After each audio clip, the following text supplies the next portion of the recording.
Hey Daniel, what's up? It's Josh Shipp. Thanks for sending over these questions for the interview. I'm a bit of a verbal processor, so I thought I would just take each of your questions one by one and give you my thoughts, and then you can transcribe them into whatever sort of interview format that you so wish. All right. Your first question, Josh, did you always know that you wanted to serve others and help today's youth? Absolutely not. I mean, that was a farthest thing from my mind. Really, what was on my mind when I wasn't self-sabotaging myself was simply survival. I mean, statistically, I'm supposed to be dead, in jail, or homeless. These are what the statistics about me as a foster kid say. My backstory, as I'm pretty sure you're familiar with. I was left by my biological parents. I intentionally got myself kicked out of around a dozen different foster homes by the time I was 14. I was mentally abused, physically abused, sexually abused. I became very, very angry and defiant. When kids don't talk out, they'll act out. And so I had sort of all these heartbreaking and scary and terrifying things going on in my own life. And as a kid, I had no idea how to process and deal with those things. I had no sort of coping mechanisms or skills. So I acted out, because I had an adult or two early on in my life break my trust, let me down, disappoint me, or hurt me. I assumed that every adult that followed them would let me down, break my trust, disappoint me, or hurt me. And so because of this, the very people who were trying to help me, counselors, foster parents, social workers, teachers, coaches, these were the very people that I relentlessly pushed away, didn't give a chance to, and just kept at more than an arm's distance because I assumed that I would get hurt. Hurting people hurt people, and this was me. And I had no regard for who you were, how earnest your motives were. I was just going to push you away and hurt you so that you would walk away from me, but that I would have some sense of normalcy and control. So I definitely, survival was the game. Self-preservation was the game. At 14 years old, I moved in with, what I thought would just be another set of foster parents that I'd try to get myself kicked out of there as quickly as possible. And that completely and totally changed my life, which is why I believe that every kid is one caring adult away from being a success story, not only because I've seen it in my own life, but I've seen it in countless lives of other kids that, other people thought was a lost cause. And there's research from Harvard that sort of substantiates this point that, every child that winds up doing well, this is their quote, every child that winds up doing well has had at least one stable and committed relationship with a supportive adult. So my final set of foster parents became that supportive adult and helped sort of normalize my life so that I could begin to accept help, get the help that I needed, and begin to sort of normalize my life and my existence. And, how did they change my life? Honestly, nothing magical other than just relentless, consistent encouragement and relentless, consistent consequences. Meaning I both needed love and support. I both needed love and boundaries. I needed love because of what I'd been through. I needed unconditional support because of what I'd been through. But I also needed really firm boundaries because I needed to begin to recognize that what happened to me as a kid was outside of my control, but the stupid choices I was making as a 15, 16-year-old, that was 100% within my control. So by them not bailing me out of consequences, by letting me feel the weight and the pain of the foolish decisions that I made, not bailing me out of those situations, not, I even went to jail and they chose to let me stay there for a day, not bailing me out of that dark and painful situation prematurely so that I could feel the weight of it so that I could desire to change. That really changed things for me. And so then, because of what my foster parents did for me, because of what the counselors that then followed did for me, social workers, teachers like Mrs. Wilhite, like Mr. Andrews, like Mr. Cawley, like Mrs. Sadowski, These one caring adult after one caring adult changed my life. And so then and only then, once I was like 17, 18, 19, began to slowly get my stuff together, I began to feel this sort of burden of responsibility of like, man, these folks helped me so much. I want to help other caring adults. I want to help kids. I want to do whatever I can to spread this message that every kid is one caring adult away from being a success story. Even the kids that drive you crazy, even the kid that seems the farthest thing away from being, a kid that would turn it around or begin to make good decisions. Like even that kid, because I was that kid, is one caring adult away from being a success story. So really kind of only once I began to get my stuff together, then did I go, man, I need to do something with what I've learned, what I've experienced, what I've been through, the good and the bad of it, and help other kids as well as parents, teachers, and caring adults. Your second question, can you walk us through how you first got started in your career path? It's a good question. So in high school, I was the class clown kid. This is sort of how I coped with my pain. This was my mask. This is how I dealt with things, was by making everything a joke. Again, it was just another way for me to have some sense of control in my life. If you were laughing at my jokes, you weren't laughing at me or laughing at my situation as a foster kid. So 9 out of 10 teachers, understandably, were very frustrated by me and just saw this as a big annoyance, and it was. But I had a teacher that approached me and said, you should really consider signing up for speech and debate because I think you could be a gifted communicator. I think when your friends are laughing, you have their attention, and when you have someone's attention, you have the responsibility to do something meaningful with it. So that, let's be honest, as a teenager, like 9 times out of 10, profound things that adults say to you kind of go in one ear and out the other. But with that, I was like, I couldn't quite shake it. It was like something it just continued to rattle around in my mind for a couple weeks. And I was like, I wonder what if. So I joined this leadership organization that sort of had public speaking as a part of it, this organization called DECA, a phenomenal student organization. And I found that many of the things about me that annoyed adults were like, if they could be fine-tuned, they were actually my gift, my skill set, my asset.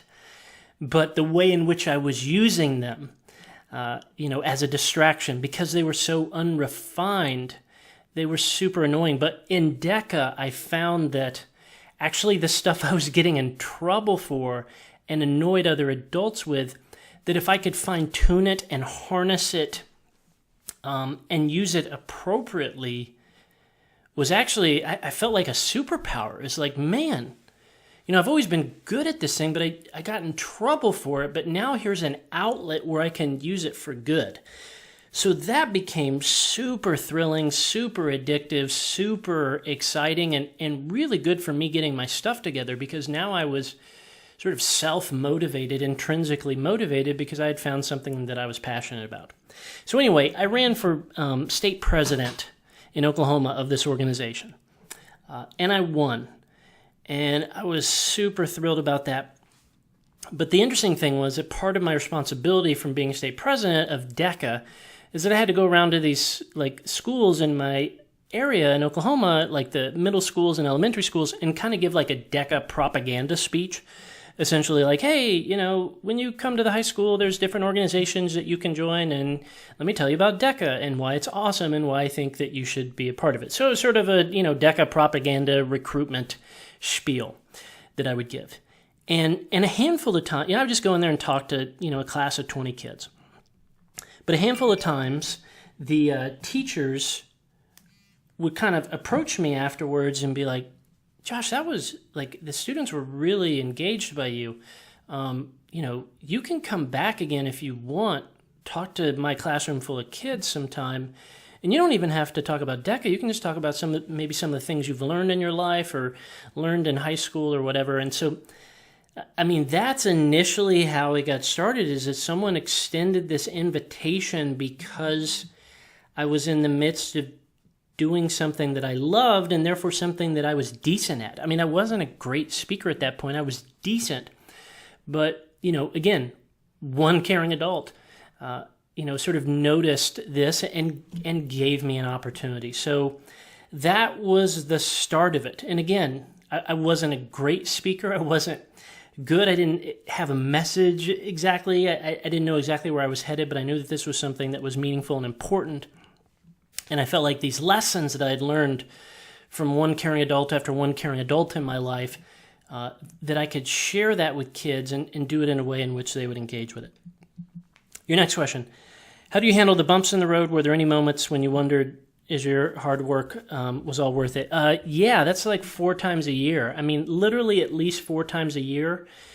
I'm like, this, I don't make a difference. This doesn't matter. This sucks. I'm terrible at this. Why am I even bothering? Doubt is undoubtedly part of this process. Undoubtedly part of this process. And particularly when you're working with kids, or I'm a parent myself, when you're parenting kids, you inevitably have these days or hours or weeks where you go, I'm not getting through to them. I'm not making a difference. Like, why does it matter? And it reminds me of this story. This teenage girl is walking down the streets of Manhattan, New York with her dad, and her dad began to sort of hum to himself and sing aloud, and his preteen daughter was mortified by this, and so she turns to her dad and sort of loudly shouts, "Daddy, please stop singing." Well, that man was Billy Joel. The same Billy Joel who'd sold out Madison Square Garden 32 times so that people could hear Daddy sing. But to his daughter, he's not Billy Joel. He's simply the most embarrassing dad in the world. But, this story reminds me that with our kid, we can't take cues from our kids in the moment of how effective or significant we are, because they don't have the perspective to communicate that to us.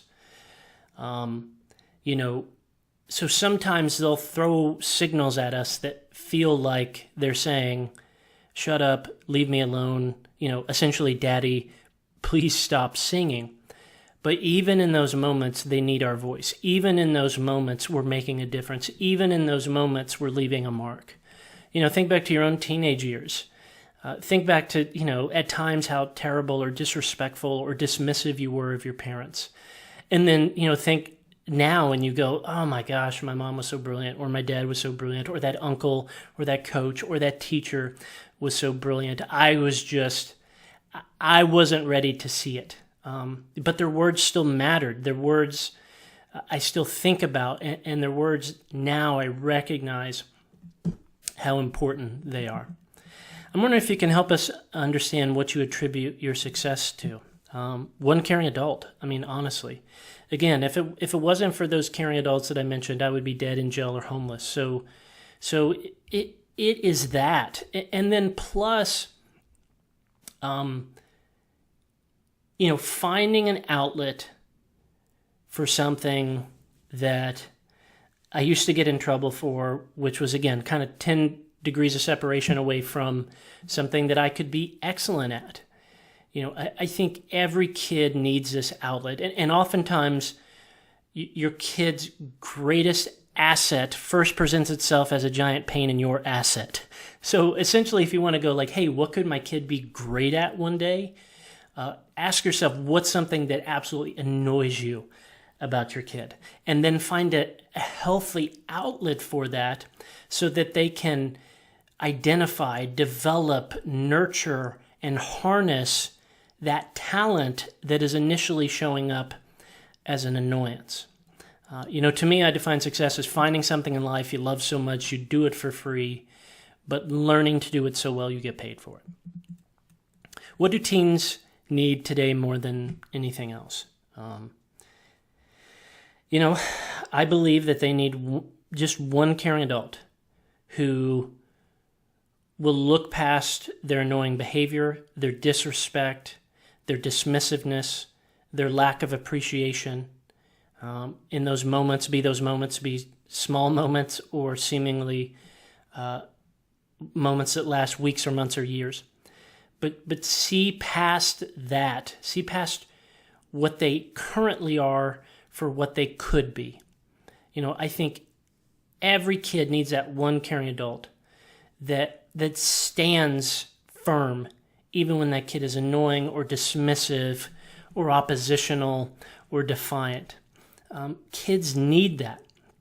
If you think about the teenage years, they're sort of like a roller coaster. Think about a time you sat down a roller coaster, that lap bar comes down, and what's the first thing you do with the lap bar? You grab it and push it and prod it and wiggle it and test it, right? You just shake the crap out of it. And think about it. Why do you push it and prod it and test it? Not hoping that it will fail. You push it and you prod it and you test it to confirm that it will hold. This is what that teenager in your life is doing. They're not pushing and prodding and testing you because they think you're terrible or they hate you, though it can feel like that. They're pushing and they're prodding and they're wiggling and they're testing you to confirm that you will hold. The teenage years are nothing if not a roller coaster. Ups and downs, extreme highs, extreme lows of emotion. So they're testing and they don't even know they're doing this, but they're testing to go, man, at a time in my life when everything is so uncertain, who can I count on that's certain? At a time in my life when so many things are unstable, who in my life can I count on to be stable, to be there? And so again, if I was to sum down kind of my general advice to make a difference in the life of a kid to two things, it would be, number one, consistent encouragement, and number two, consistent consequences. And that means being encouraging even when they're not being encourageable, meaning even when you don't feel like it, even when all you want to do is strangle them, and consistent consequences, because they need that. That's the lap bar. That's the safety. That's how they learn from their own mistakes. So consistent encouragement even when you don't feel like it, and consistent consequences even when you don't feel like it. What would you tell a teen who was struggling? Number one, I would tell them immediately about a time that I struggled. I would mirror their heartache and tell them something that was just so humiliating and awful and terrible for me. I believe vulnerability leads to vulnerability. So if I want to get a kid to open up to me about something that's difficult or challenging in their life, I would set the tone by opening up about something that's challenging or terrible or awful in my own life, or that was challenging or terrible or awful in my own life. So that, and then number two, I would tell them that, this will pass. And then number three, I would ask them if I could connect them to some sort of support, some sort of help.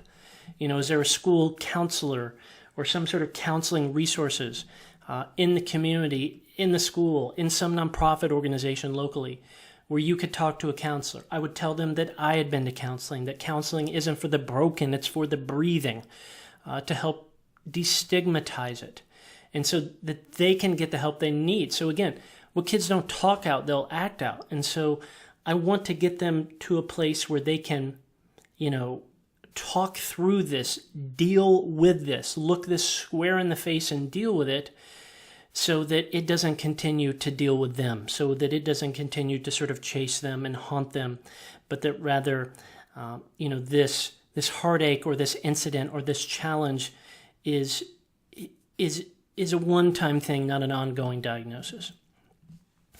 Josh, what else do you want to tell us about what you do and what you want to eventually be doing? Well, the big cool thing is that I recently wrote this book called The Grown-Up's Guide to Teenage Humans, which is a culmination of everything I've learned in my decade plus of work with teenagers, parents, teachers, and other caring adults.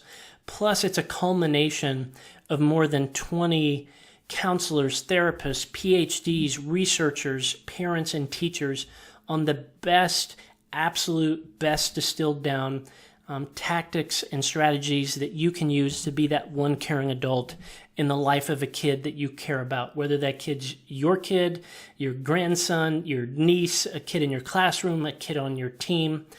So this book is going to cost you less than a trip to Chipotle, but it's going to be an absolute game-changing book for you because the book delivers two specific things. Number one, hope and encouragement, because teenagers can wear you out. And you can begin to lose hope. You can begin to believe, like Billy Joel, that you need to stop singing, that your voice doesn't matter. And secondly, it provides super, super practical strategies on how to deal with those, I give up, I'm pulling my hair out moments that you can inevitably have with teenagers. So everything from, how do you talk to them, how do you deal with it if they're being bullied, to you found pornography on their computer, to, setting up consistent rules and consequences within your home, to how do you deal with them and their cell phones and their devices. Like, we cover 24 of those topics that none of us want to deal with, but if you got a teenager in your life, you're inevitably going to have to deal with. And we give you super practical, step-by-step, here's how to deal with it, here's what to say, here's how to think about this. And again, all this is backed by an incredible team of researchers. How can people get in touch with you if they have additional questions?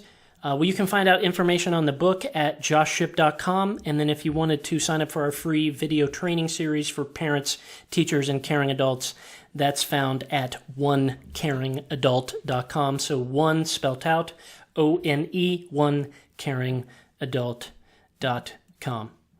Cool, Daniel. Thanks for sending over these questions. Appreciate you asking me this stuff, and appreciate your support and encouragement with not only the book, but this message of one caring adult in general. All right, man. Take care. Cheers.